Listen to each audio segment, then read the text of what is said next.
মৰমৰ ছাত্ৰ-ছাত্ৰীসকল, অসমীয়া ব্যাকৰণ সন্দৰ্ভত যুগুত কৰা পাঠদানৰ দ্বিতীয় খণ্ডটিত তোমালোকলৈ আগবঢ়াব বিচাৰিছোঁ আজিৰ বিষয় নিৰ্দিষ্টতাবাচক প্ৰত্যয়। নিৰ্দিষ্টতাবাচক প্ৰত্যয় ব্যাকৰণৰ এটা লাগতিয়াল অংশ আৰু ই আমাৰ জানিবলগীয়া বিষয়। কোনো বস্তু বা প্ৰাণীৰ আকৃতি, প্ৰকৃতি, সংখ্যা, পৰিমাণ আদি নিৰ্দিষ্টকৈ বুজাবলৈ যিবিলাক চিন ব্যৱহাৰ কৰা হয় সেইবিলাকক নিৰ্দিষ্টতাবাচক প্ৰত্যয় বোলে।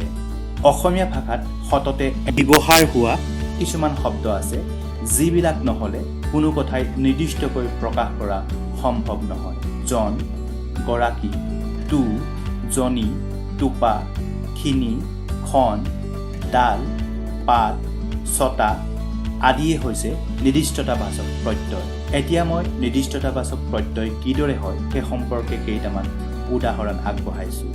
প্ৰথম উদাহৰণ, জন। মান্যাৰ্থত একক বুজাবলৈ জন ব্যৱহাৰ হয়, যেনে পণ্ডিতজন, শিক্ষকজন, মন্ত্ৰীজন, সাধুজন। দ্বিতীয় উদাহৰণ লৈছোঁ, টু।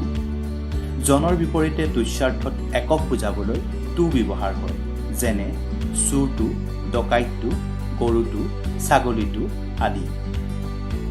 টোপা। জুলীয়া পদাৰ্থ অলপ বুজাবলৈ টোপা ব্যৱহাৰ হয়, যেনে চাহটোপা, গাখীৰ টোপা, পানী টোপা আদি।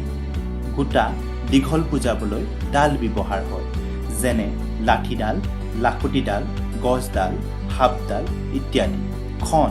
বহল, চেপেটা বুজাবলৈ খন ব্যৱহাৰ হয়, যেনে ডলাখন, কিতাপখন, বহীখন, টেবুলখন ইত্যাদি।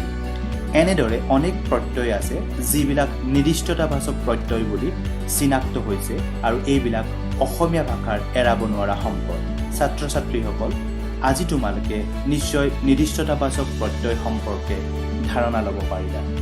ধন্যবাদ।